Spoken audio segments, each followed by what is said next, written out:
Hello बच्चों, कैसे हैं आप। मैं अरविंद आर्य आप सभी का ऑनलाइन प्लेटफॉर्म पर इस पेपर सॉल्यूशन में स्वागत करता हूं। हम 2021 का मॉडल पेपर सॉल्व कर रहे थे और आज हम लेके आए 2021 के मॉडल पेपर का एक और नया पार्ट, जिसमें हमने पिछली क्लास में यहां तक कंप्लीट कर लिया था। ये न्यूमेरिकल सॉल्व करे थे। एक तो किया था किसी व्यतिकरण प्रयोग में I तथा 4I तीव्रता के दो स्रोत का उपयोग किया गया है। इन बिंदुओं पर तीव्रता ज्ञात करने पर अध्यारोपण करती हुई दोनों तरंगों के मध्य कलांतर पूछा था कि कितना होगा। ठीक है, आज हम बात करते हैं इसके बाद की। पूछ रहे हैं हाइड्रोजन परमाणु की बामर श्रेणी की द्वितीय रेखा की तरंगदैर्घ्य के लिए तरंगदैर्घ्य का मान 4861 एंगस्ट्रॉम है। तो इस श्रेणी की चौथी रेखा की तरंगदैर्घ्य की गणना कीजिए। द्वितीय की गई है, चौथी के लिए पूछा गया है। तो हम देखते हैं चौथी रेखा की तरंगदैर्घ्य का मान हम कैसे ज्ञात करेंगे। तो सबसे पहले बामर श्रेणी की बात करते हैं। क्या किसकी बात करते हैं? बामर श्रेणी की। अगर हम बामर श्रेणी की बात करेंगे तो देखिए बामर श्रेणी में क्या होता है। बामर श्रेणी, एक मिनट, बामर श्रेणी में पूछा गया था आपसे कि द्वितीय रेखा की तरंगदैर्घ्य। आप क्वेश्चन को यहाँ पे वीडियो को एक बार पॉज करके ये क्वेश्चन लिख लें, नोट कर लें, ताकि आपको ये क्वेश्चन समझ आए। इसके बाद हम चलते हैं आगे। तो देखिए आगे हमको क्या सॉल्व करना है इसमें कि बामर श्रेणी की द्वितीय रेखा की तरंगदैर्घ्य का मान दिया गया है। तो इस श्रेणी की चौथी रेखा की तरंगदैर्घ्य का मान पूछा है। ठीक है, तो चौथी रेखा की तरंगदैर्घ्य हम कैसे ज्ञात करेंगे, इसको ध्यान से समझें। सबसे पहले हम बामर श्रेणी के बारे में लिखेंगे। बामर श्रेणी, ठीक है, कहाँ से शुरू होती है तो हमने पढ़ा है बामर श्रेणी में तरंगदैर्घ्य का जो सूत्र होता है वो होता है 1/λ = r 1/2² - 1/n²। तो समझे बामर श्रेणी जो है, तो बामर श्रेणी का जो सूत्र होता है, बामर श्रेणी कहाँ से शुरू होती है तो देखो बामर श्रेणी हल, इसका पहले भाग का हल करेंगे तो हम बात करेंगे कि जो बामर श्रेणी है वो कहाँ से शुरू होती है। तो हम लिखेंगे बामर श्रेणी। बामर श्रेणी, तो बामर श्रेणी आपकी शुरू होती है बामर श्रेणी के लिए, बामर श्रेणी के लिए तरंगदैर्घ्य का सूत्र, तरंगदैर्घ्य, बामर श्रेणी के लिए तरंगदैर्घ्य सूत्र। ठीक है, तो तरंगदैर्घ्य का सूत्र क्या आएगा बामर श्रेणी के लिए, ये देख लेते हैं। तो ये फॉर्मूला आएगा आपका क्या, 1/λ = r और इधर 1/2² - 1/n²। यहाँ पे जो n का मान है वो शुरू होगा आपका 3 से, 3, 4, 5, 6 डैश डैश डैश। n बराबर 3 रखेंगे तो पहली रेखा आएगी, n बराबर 4 रखेंगे तो दूसरी रेखा आएगी। तो सेकंड लाइन की बात कर रहे हैं तो n का मान बामर श्रेणी में द्वितीय रेखा के लिए, ठीक है। तो हमने क्या लिखा, बामर श्रेणी में, बामर श्रेणी में द्वितीय रेखा की तरंगदैर्घ्य के लिए, बामर श्रेणी में द्वितीय रेखा की, द्वितीय रेखा की, द्वितीय रेखा की तरंगदैर्घ्य के लिए, द्वितीय रेखा की तरंगदैर्घ्य के लिए, तरंगदैर्घ्य के लिए, तरंगदैर्घ्य की बात करेंगे तो तरंगदैर्घ्य के लिए n का मान कितना आना चाहिए, तो n का मान आना चाहिए आपका 4।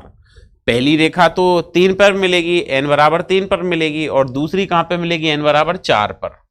तो यहाँ पे सोल्व करते हैं हम द्वितीय रेखा की तरंगदैर्घ्य। तो l 1/λ = r, ठीक है, और यह जाएगा 1/2² - 1/4²। इसको सॉल्व करेंगे तो यह आएगा 1/λ = r 1/2² 4 माइनस ये आ जाएगा कितना, 16। तो ये आएगा 1/λ = r और इसका लघुत्तम ले लें तो यह जाएगा 16 आ जाएगा।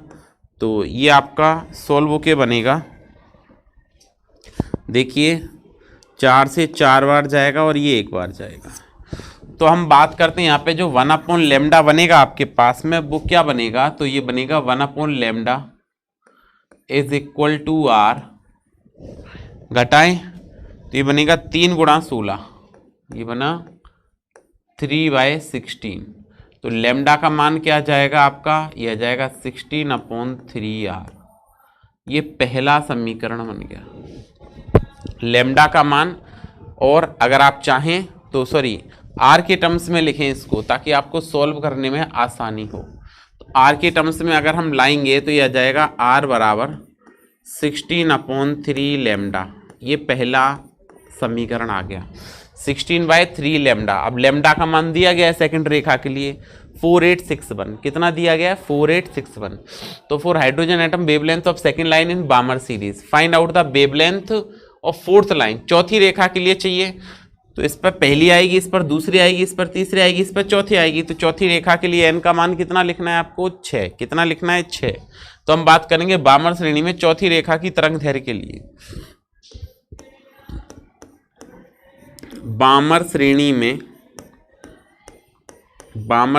में चौथी रेखा, बामर श्रेणी में चौथी रेखा की तरंग दैर्घ्य के लिए, चौथी रेखा की तरंग दैर्घ्य के लिए, अगर हम चौथी रेखा की तरंग दैर्घ्य के लिए बात करते हैं कि चौथी रेखा की तरंग दैर्घ्य के लिए n का मान कितना रखना पड़ेगा, n का मान रखना पड़ेगा आपको 6। ठीक है, तो ये बनेगा 1/λ4। चौथी रेखा है तो 4 लिख दिया मैंने नीचे, इज इक्वल टू r, और ये आ जाएगा 1/2 का स्क्वायर माइनस 1/6 का स्क्वायर। बात को समझ पा रहे हैं? ठीक है, इसको हमने सॉल्व किया फाइनली, तो ये बनेगा 1/λ इज इक्वल टू r। लघुत्तम ले लें इसका, पहले सॉल्व करते हैं फिर लघुत्तम लेंगे। तो सिंप्लीफाई करेंगे अगर आप, तो ये क्या बनेगा 1/4 माइनस 1/36। ठीक है, 6 का स्क्वायर कितना हो गया आपके पास 36 हो गया, 36 हो गया। तो ये बना सॉल्यूशन में 1/λ is equal to r। LCM ले तो कितना आ जाएगा 36 आ जाएगा, तो ये 9 टाइम्स जाएगा और ये माइनस एक बार, 4 से 9 बार 36 और ये एक बार गया। तो ये फाइनल वैल्यू क्या बन गई, तो ये वैल्यू बन गई 1/λ is equal to r। 1/λ is equal to r, घटा दें तो यह जाएगा 8/36। 4 से कैंसिल कर दें, 4 से 2 बार और 4 से ये 9 बार। तो ये 1/λ4 किसकी है, चौथी रेखा के लिए चाहिए थी ना, तो λ4 लिख दिया। तो 1/λ4 की वैल्यू आ गई आपके पास में कितना 2r/9। तो λ4 चाहिए, तो इसको हम सॉल्व करके क्या लिखेंगे देखें।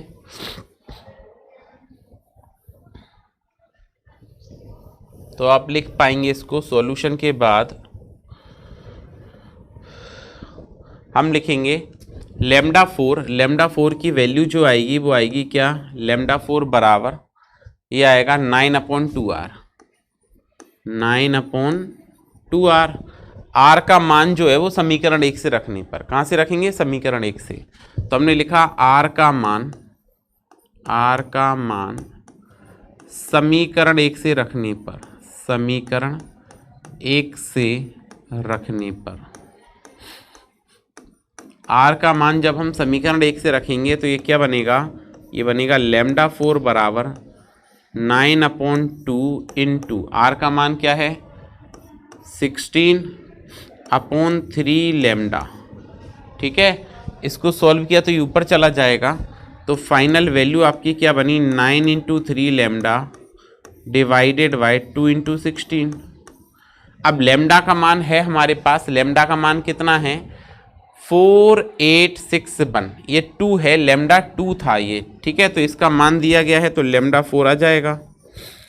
λ4 बराबर 9 × 3 इंटू, हाँ अब ये क्या है लैम्डा का मान है 4861 अपॉन 2 × 16। ठीक है, अब आप इसको सॉल्व कर लें। सॉल्व करेंगे तो सिंप्लीफाई तो हो नहीं रहा है यहाँ पे, तो आपको फिर फाइनली यहाँ पे हम लिख देंगे। इसका आपको गुणा करना पड़ेगा, इन दोनों का गुणा करके और इससे डिवाइड लगाना पड़ेगा। तो ये आप लिखें 4861 का मल्टीप्लाई करें आप किस में 27 में, या तो आप अलग अलग कर लें 9 से कर लेते हैं पहले, तो ये 9 आ जाएगा। 54 5 आ गया, और 72 और 5 कितना हो गया, 72 5 77 हो गया, ठीक है। 7 आ गया, 36 और 7 36 और 4 हो गया 43। इसका 3 से कर लें अब, तो 27 का 7 आएगा, 2 आ गई, ठीक है। फिर आ जाएगा 12 13 14, 1 आ गया, 21 और 1 22, 2 आ गया, 9 2 11, 1 आ गया, 12 और 1 13। तो फाइनल ये वैल्यू आएगी आपकी कितनी, 131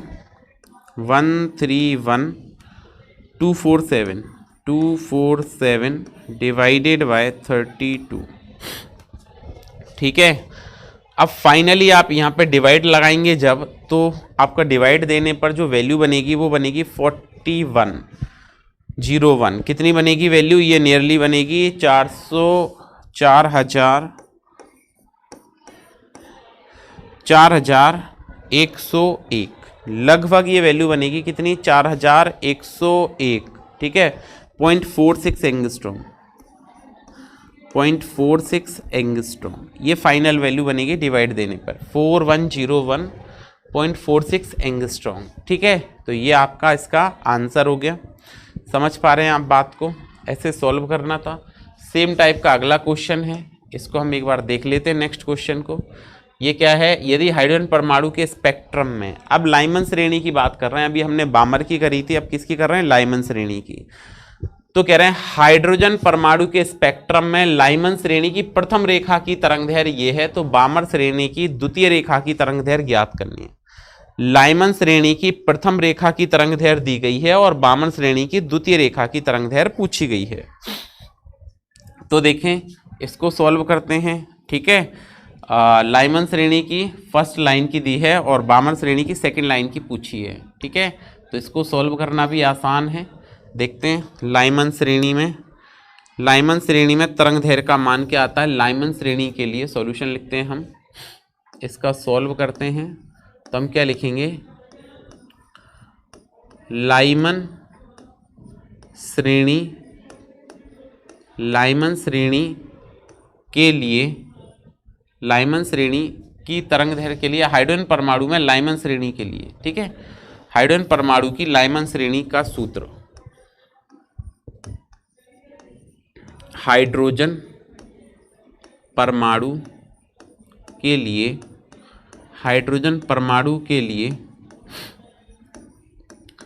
लाइमन श्रेणी,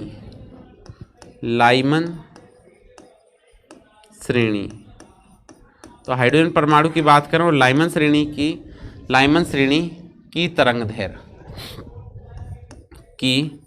तरंगदैर्घ्य का सूत्र, लाइमन श्रेणी की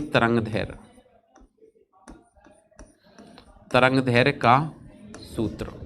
तो लाइमन श्रेणी की तरंगदैर्घ्य की बात कर रहे हैं और तरंगदैर्घ्य का सूत्र होता है आपका 1/λ = r और 1/1 का स्क्वायर माइनस 1/n²। आप पाएंगे कि यहाँ पे n जो स्टार्ट होगा वो होगा 2 3 4 डैश। अब प्रथम रेखा की बात कर रहे हैं तो मैंने लिखा 1/λ किसके लिए, लाइमन श्रेणी की पहली रेखा।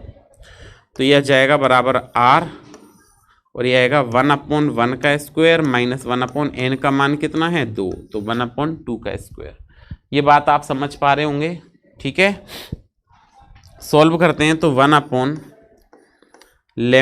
लाइमन श्रेणी की प्रथम रेखा = r और यह जाएगा 1/1 का स्क्वायर माइनस 1/1 का स्क्वायर करेंगे तो 1 आएगा और 2 का स्क्वायर करेंगे तो कितना आएगा 4 आएगा। तो मैंने लिखा ये 1/1 माइनस का 1/4, ये समझ पा रहे हैं। अच्छा, इसका हम एलसीएम ले लेते हैं तो यहाँ पे तो r आएगा, लघुत्तम लेंगे तो 4 आएगा, यहाँ पे तो 4 - 1। तो देखिए लाइमन श्रेणी की बात करें तो यह जाएगा 1/λ1 L1 = r और ये सॉल्यूशन करके कितना आया 3/4। तो ये λL1 ये बनेगा कितना 4/3r। ये यहाँ से अगर आप r की वैल्यू कैलकुलेट करें तो r आएगा आपका क्या 4/3 λL1, ये पहला समीकरण आ गया, ठीक है। पहली रेखा की बात कर ली। फिर देखें, कह रहे हैं बामर श्रेणी, find out the wavelength of second line of बामर series. तो बामर श्रेणी की यहाँ पे फॉर्मूला लिखते हैं, बामर श्रेणी के लिए ऐसे लिखें, तरंग दैर्घ्य का सूत्र, बामर श्रेणी के लिए तरंग दैर्घ्य का सूत्र। बामर श्रेणी की तरंग दैर्घ्य की बात करते हैं तो तरंग दैर्घ्य का फॉर्मूला क्या होगा, 1/λ इज इक्वल टू r, और यह जाएगा 1/2 का स्क्वायर माइनस 1/n²। द्वितीय रेखा की बात करें, find out the wavelength of second line, तो n की वैल्यू शुरू होगी आपकी 3, 4, 5 डैश डैश। 3 रखेंगे तो पहली आएगी, 4 रखेंगे तो दूसरी आएगी। तो हमने रखा n की वैल्यू क्या रखी, 4। तो ये क्या बना, 1/λ इज इक्वल टू r 1/2 का स्क्वायर माइनस 1/4 का स्क्वायर। ये बन गया फॉर्मूला। इसको सिंप्लीफाई कर लेते हैं। जैसे ही इसको आप सिंप्लीफाई करोगे आगे,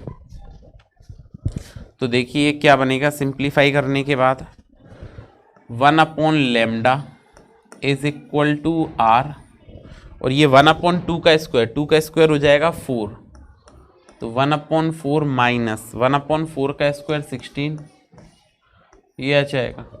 आप इसको सॉल्व करें तो ये बनेगा 1/λ is equal to r, LCM ले लें इसका, कितना आ जाएगा, 16 आ जाएगा।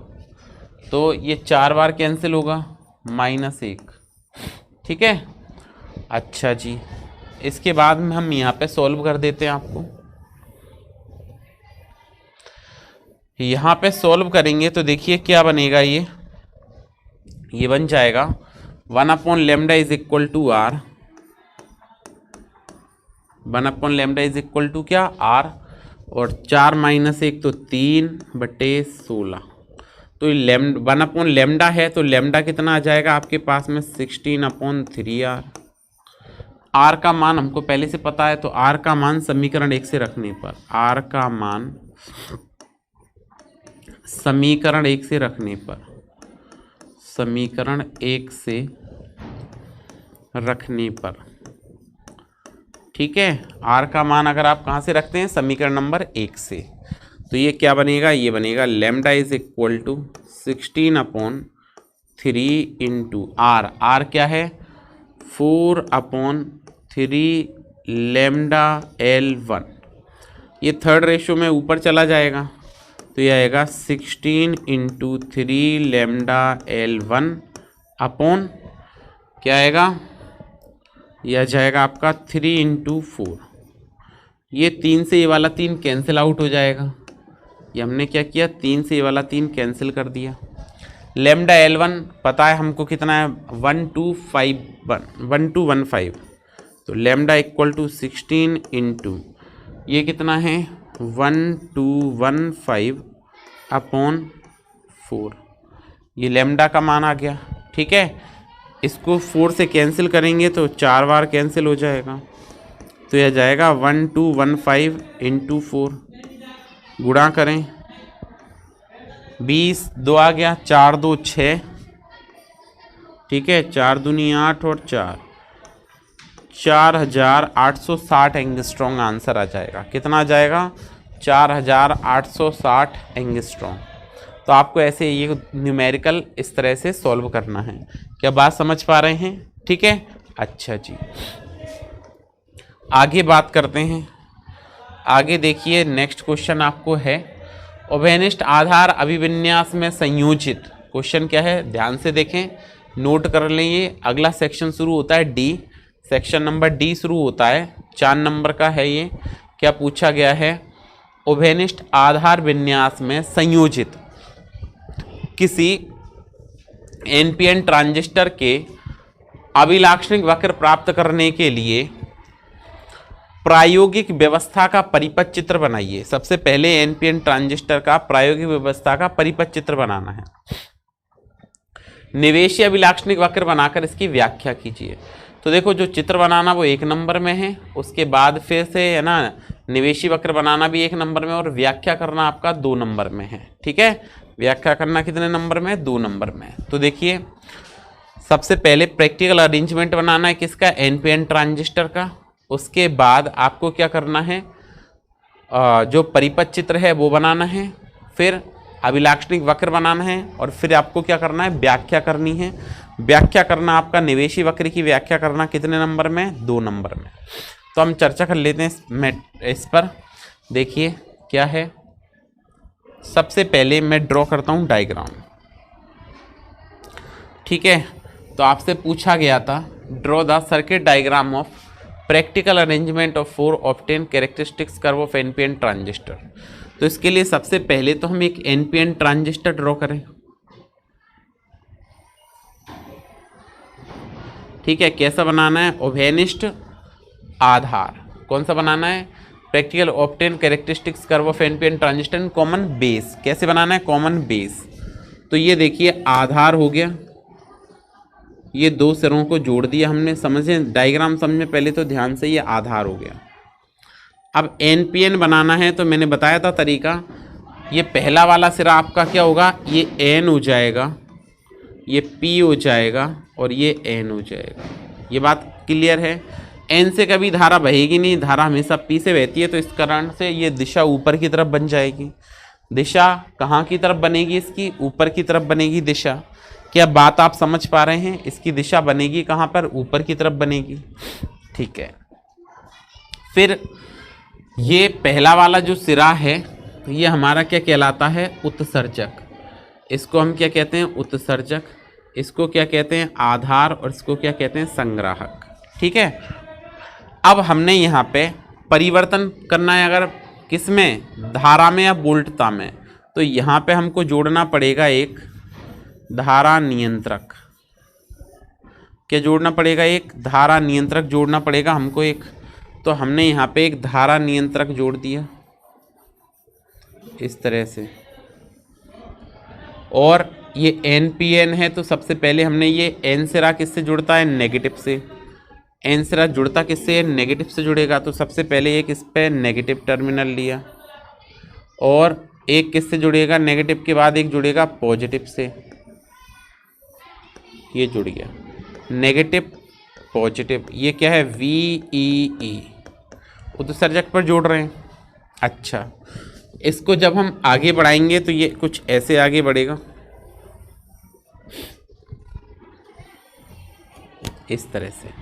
ये आगे बढ़ा दिया, इसको हमने क्या किया, यहाँ पे ज्वाइन करवा दिया। ठीक है, अब आपका यहाँ पर उत्सर्जक क्षेत्र में जो धारा प्रवाहित होती है वो होती है आपकी मिली एम्पियर कोटि की। तो यहाँ पे मैंने एक मिली एमीटर जोड़ दिया। ठीक है, क्या जोड़ दिया, एक मिली एमीटर। अब अगर आप मान में परिवर्तन करना चाहते हैं तो मैंने यहाँ पे एक जोड़ दिया धारा नियंत्रक, ये R1 नाम दे दिया इसको। इसके बाद हमने वोल्टता नापनी है, तो यहाँ पे एक और वोल्ट मीटर भी जोड़ना पड़ेगा इस पे। इन दोनों के सिरों पर वोल्ट मीटर जोड़ दिया। अब ये नेगेटिव है तो इधर नेगेटिव आ जाएगा, ये पॉजिटिव है तो नीचे पॉजिटिव आ जाएगा। यहाँ जोड़ेंगे तो ये नेगेटिव वाला जुड़ जाएगा पॉजिटिव से, और ये जुड़ जाएगा नेगेटिव से। ये श्रेणी क्रम हो गया। इतनी बात क्लियर हो गई। अच्छा जी, अब धारा बाहर निकल रही है तो इधर की तरफ बहने वाली धारा जो हो जाएगी वो हो जाएगी आपकी कितनी, IE। कितनी हो जाएगी, IE। ठीक है, अच्छा जी, आगे बात करते हैं हम। आगे आप देख पाएंगे कि यहाँ पर एक आपको संग्राहक क्षेत्र में भी धारा प्रवाहित करनी है। तो संग्राहक क्षेत्र में भी धारा प्रवाहित करने के लिए मैंने क्या जोड़ दिया, मिली एमीटर कनेक्ट कर दिया। अच्छा, फिर क्या होगा, यहाँ पे भी आप मान बदलना चाहते हैं, वैल्यू को चेंज करना चाहते हैं, तो वैल्यू चेंज करने के लिए आपको यहाँ पे जोड़ना पड़ेगा एक धारा नियंत्रक। ये जोड़ दिया। अब ये एन है, एन हमेशा पक्षवाइज में जुड़ता है, तो एन किससे जुड़ेगा, पॉजिटिव से, और पी किससे जुड़ेगा, नेगेटिव से। ये हो जाएगा पॉजिटिव, ये हो जाएगा नेगेटिव। उसको आप कह दोगे VCC। क्या कह दोगे, VCC। अच्छा जी, आगे अगर हम सॉल्व करते हैं तो ये आगे की तरफ बनेगा, और ये हमने जोड़ दिया यहाँ पे क्या, R2। ये R2 प्रतिरोध हो गया। अब आप देख पा रहे होंगे कि यहाँ पे भी धारा किस कोटि की होगी, मिली एम्पियर कोटि की होगी। अब वोल्टता तो हमने नापी नहीं, तो वोल्टता नापने के लिए एक वोल्ट मीटर और कनेक्ट करना पड़ेगा। ये हमने एक वोल्ट मीटर और जोड़ दिया।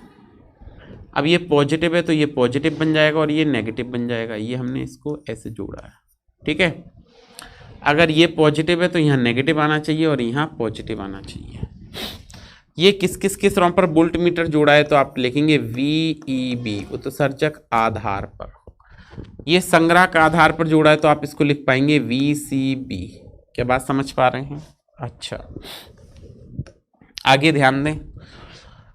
इधर धारा आ रही है और पॉजिटिव से धारा बहती है, तो इसमें भी ऐसे आएगी धारा। कितनी आएगी? IC। और इधर से ऊपर जाएगी IB, ठीक है। ये IB आ गई, इधर से IC आ गई। ये पॉजिटिव नेगेटिव, ये भी नेगेटिव पॉजिटिव, ऐसे ये हमने परिपथ चित्र कंप्लीट कर लिया। आप समझ पा रहे होंगे, ठीक है। बड़ा आसान है। ये हमने क्या किया, कौन सा ट्रांजिस्टर जोड़ा? उभयनिष्ठ आधार अभिविन्यास में जोड़ा है। किसको जोड़ा है? NPN ट्रांजिस्टर को।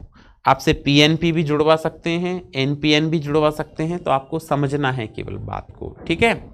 अच्छा, अब बात कर रहे हैं curve of NPN transistor in common base configuration. ये हमने कर्व बना, मतलब कैरेक्टरिस्टिक्स का, ये प्रैक्टिकल अरेंजमेंट हो गया। कैरेक्टरिस्टिक्स कर्व ड्रॉ करना है, draw and explain its input character curve, ठीक है। तो often character curve for NPN transistor, practical arrangement हो गया। इसको ड्रॉ करना है, कौन सा? निवेशी अभिलाक्षणिक वक्र। कह रहे हैं ना, draw the circuit diagram for practical arrangement for obtaining characteristics curve of NPN transistor in common base configuration, draw and explain its input character. Draw और एक्सप्लेन करना है। कौन सा कैरेक्टर एक्सप्लेन करना है? इनपुट वाला। तो देखें हमने क्या कहा यहाँ पे, एक NPN ट्रांजिस्टर लेकर उभयनिष्ठ आधार अभिविन्यास का परिपथ तैयार करते हैं, जिसमें उत्सर्जक आधार संधि अग्रवाइस यहाँ पे लिख लेते हैं। क्या बताया? एक NPN ट्रांजिस्टर लेकर, एक NPN ट्रांजिस्टर लेकर, कौन सा ट्रांजिस्टर? NPN। एक NPN ट्रांजिस्टर लेकर उभयनिष्ठ आधार अभिविन्यास का निर्माण करते हैं। किसका निर्माण करते हैं? उभयनिष्ठ आधार अभिविन्यास, उभयनिष्ठ आधार अभिविन्यास, ठीक है। उभयनिष्ठ आधार अभिविन्यास का निर्माण करते हैं, इसका निर्माण करते हैं, जिसमें करते हैं, जिसमें क्या किया? उत्सर्जक आधार संधि अग्रवाइस, जिसमें उत्सर्जक आधार संधि को, उत्सर्जक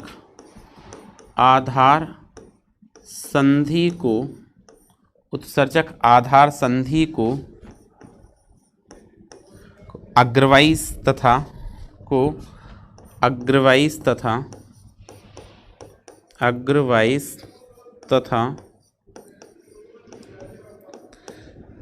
संग्राहक आधार संधि को पश्चवाइस अवस्था में जोड़ते हैं। क्या बताया? तथा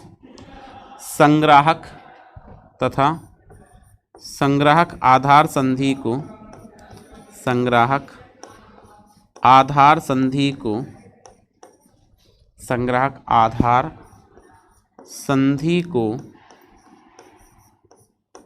संधि को पश्चवाइस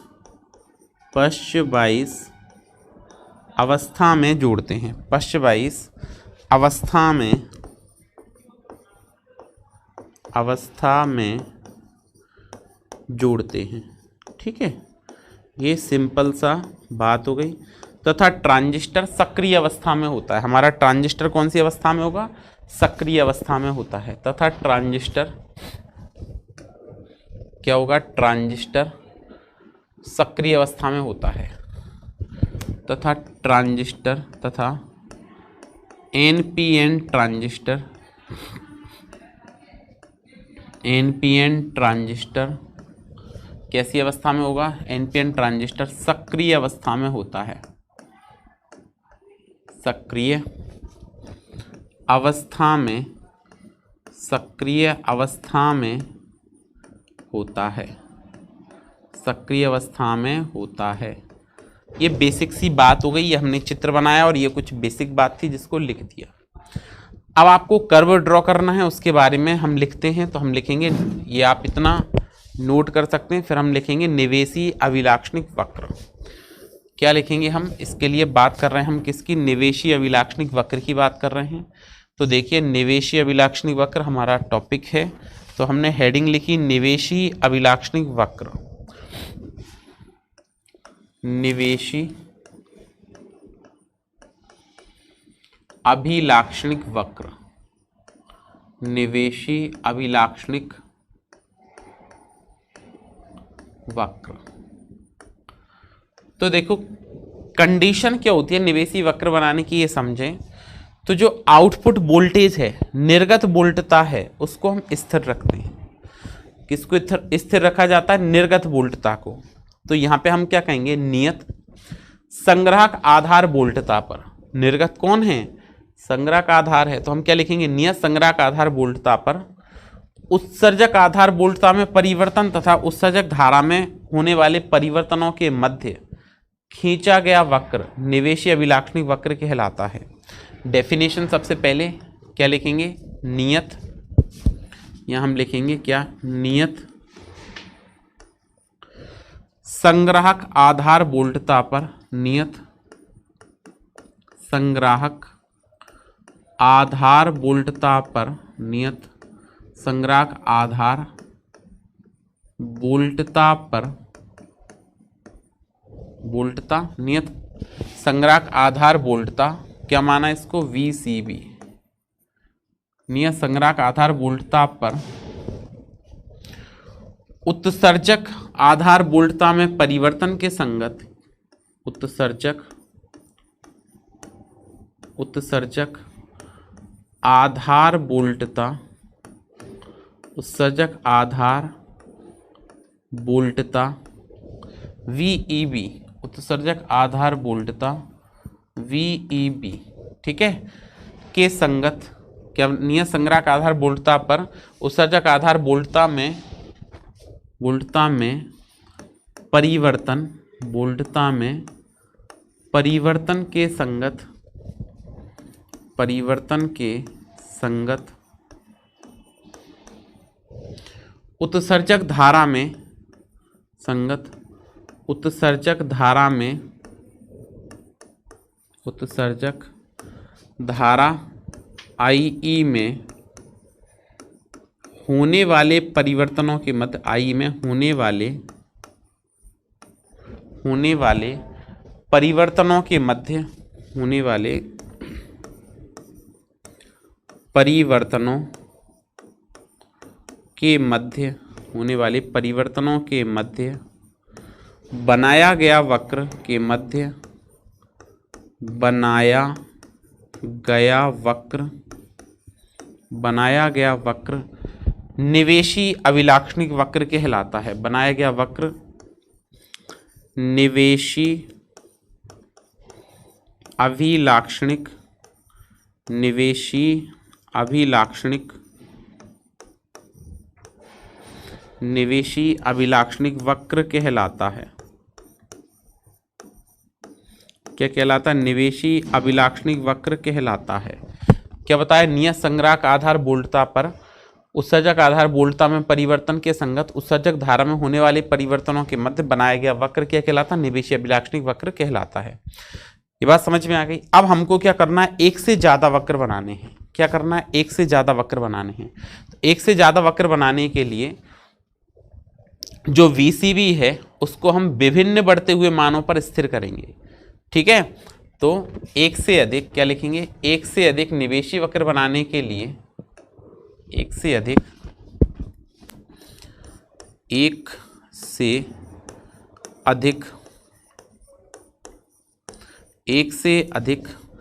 निवेशी अभिलाक्षणिक वक्र बनाने के लिए एक से अधिक निवेशी अभिलाक्षणिक वक्र बनाने के लिए निवेशी अभिलाक्षणिक, एक से अधिक निवेशी अभिलाक्षणिक वक्र बनाने के लिए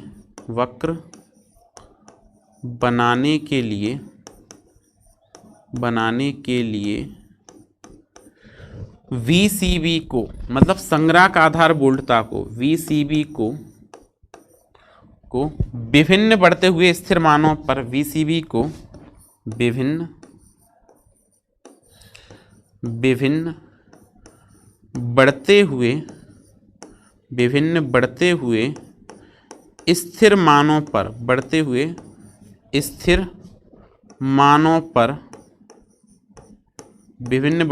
स्थिर मानों पर धारा नियंत्रकों की सहायता से, विभिन्न बढ़ते हुए मानों पर धारा नियंत्रकों की सहायता से, धारा नियंत्रकों की सहायता से स्थिर कर देते हैं,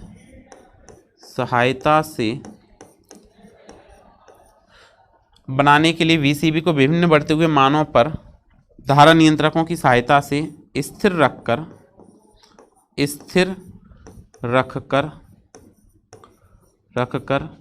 VEB एवं IE में परिवर्तन करके, VEB एवं IE में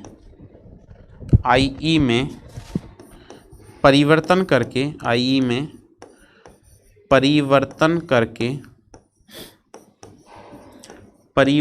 करके एक से अधिक वक्र प्राप्त कर सकते हैं। परिवर्तन करके एक से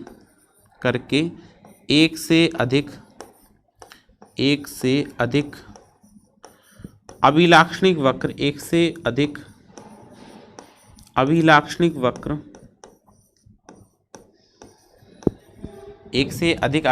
वक्र प्राप्त कर सकते हैं, एक से अधिक अभिलाक्षणिक वक्र प्राप्त कर सकते हैं। ठीक है, एक से अधिक अभिलाक्षणिक वक्र प्राप्त कर सकते हैं। इतनी बात क्लियर हो गई। अब देखिए हम इसमें वक्र बनाते हैं। इतना आप लिखने के बाद इसको वीडियो को पॉज करें और इतना लिख दें। अब हम इसके वक्र बनाएंगे। तो देखिए वक्र कैसे बनेंगे, इसके लिए किस किस में बनाना है, हमको वक्र बनाना है निवेशी, जो वक्र, ये निवेशी हेडिंग रहेगी आपकी, और वक्र किस किस में बनाना है हम ये देख लेते हैं। तो हमको वक्र बनाना है VEB और IE में। किस किस में बनाना है, VEB और IE में हमको वक्र बनाना है। जब आप VEB और IE में वक्र बनाएंगे तो देखिए कैसे बनेगा। तो हमको ये वक्र जो है वो बनाने हैं VEB और IE के बीच में। ठीक है, ये हो जाएगा आपका VEB मतलब उत्सर्जक आधार वोल्टता और उत्सर्जक धारा IE। ठीक है, उत्सर्जक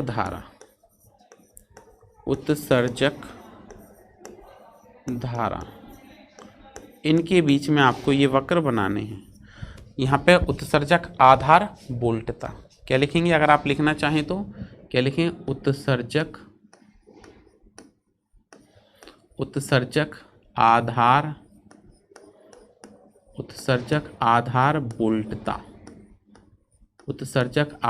वोल्टता VEB और उत्सर्जक धारा IE। अगर आप वक्र बनाते हैं तो कुछ इस प्रकार के वक्र आपको मिलेंगे।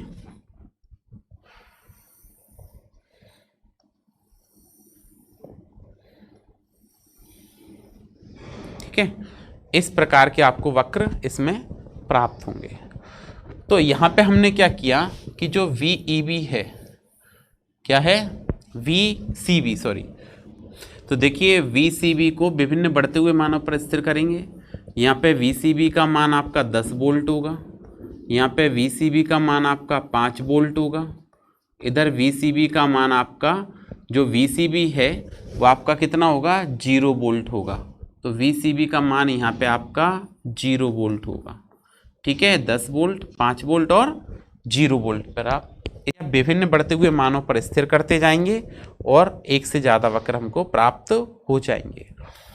तो अब हम क्या कहेंगे यहाँ पे कि जो निवेशी अभिलाक्षणिक वक्र है वो पीएन संधि डायोड के अग्र अभिलाक्षणिक वक्र के समान है। ट्रांजिस्टर का क्या लिखेंगे, ट्रांजिस्टर का निवेशी अभिलाक्षणिक वक्र हम लिखेंगे ट्रांजिस्टर का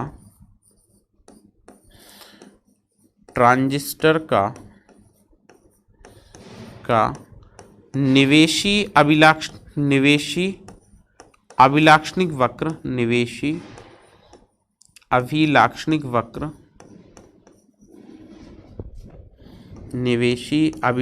वक्र पीएन संधि के अग्र अभिलाक्षणिक वक्र के समान है। पीएन संधि के अग्र अभिलाक्षणिक वक्र के समान है। अग्र अभिलाक्षणिक वक्र के समान है। वक्र के समान है। किसके समान है? पीएन संधि के अग्र अभिलाक्षणिक वक्र के समान है। अर्थात ये मूल बिंदु है, तो मूल बिंदु पर VCB शून्य होने पर IE भी 0 है, VEB भी 0 है। क्या कहा आपसे? VEB मतलब वक्र मूल बिंदु से प्रारंभ होता है, वक्र मूल बिंदु से प्रारंभ होता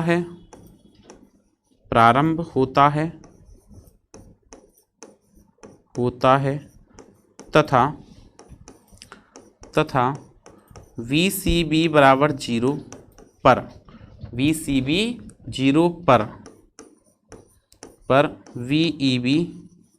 बराबर 0 तथा IEB शून्य है। IE बराबर 0 है। यहाँ पे वोल्ट लिख लें आप, 0 है, लेकिन 0 मिली एम्पियर लिख लें।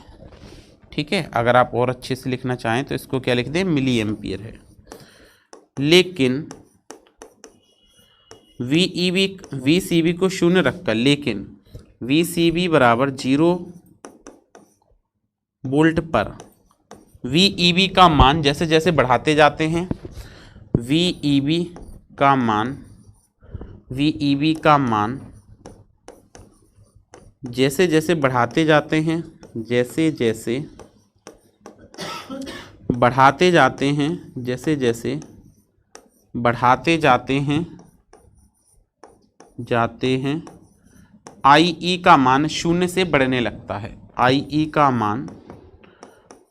मान शून्य से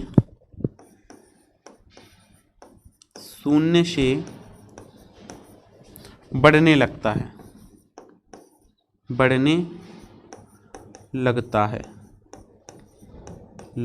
है।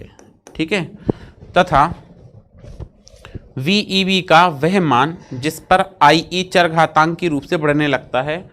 VEB का वह मान, एक पॉइंट और लिखेंगे इसमें, VEB का वह मान जिस पर IE का मान तेजी से बढ़ने लगता है। ठीक है, क्या बताया आपको? VEB का वह मान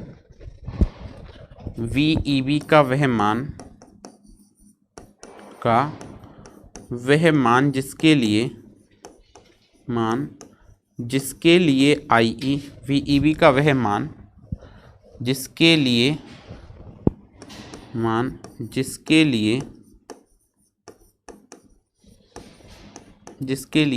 IE चरघातांकी रूप से या तेजी से बढ़ने लगता है। IE में तेजी से वृद्धि होने लगती है। IE में तेजी से वृद्धि होने लगती है,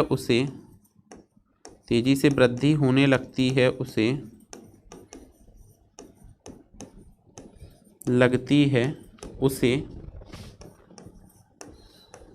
देहली बोल्टता या नी बोल्टता कहते हैं। उसे देहली बोल्टता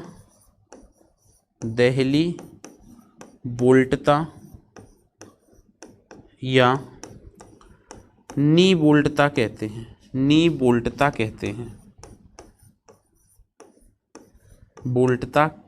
हैं। इसका मान सिलिकॉन ट्रांजिस्टर के लिए इसका मान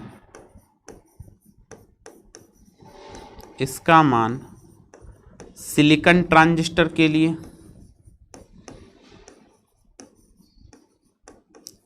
ट्रांजिस्टर के लिए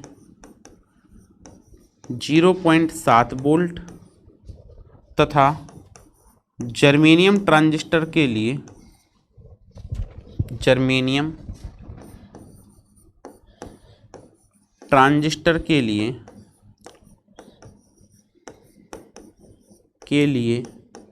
0.3 वोल्ट होता है, 0.3 वोल्ट होता है।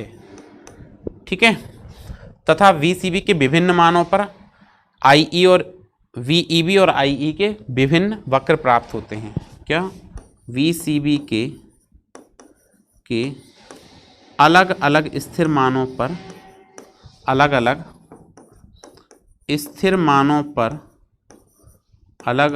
स्थिर मानों पर एक से ज़्यादा वक्र प्राप्त किए जा सकते हैं। VEB एवं IE में एक से ज़्यादा वक्र प्राप्त होते हैं। ठीक है, IE में क्या बताया? एक से अधिक वक्र प्राप्त किए जा सकते हैं। IE में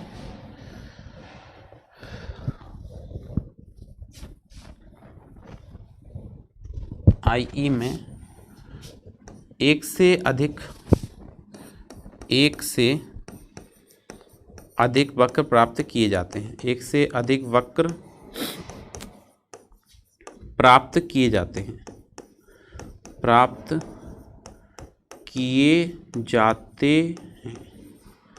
ठीक है, तो ये आपको इसमें करना था। ये आपका हमने वक्र बना दिया, ये आपका चित्र हो गया, और हमने जो एक्सप्लेनेशन देना था वो दे दिया। ये आपके टोटल 4 नंबर का क्वेश्चन है, तो आप इतना पढ़ के आइएगा। एक और नेक्स्ट पोर्शन में हम फिर से मिलेंगे। तब तक के लिए पढ़ते रहिए, सुरक्षित रहिए। Thank you.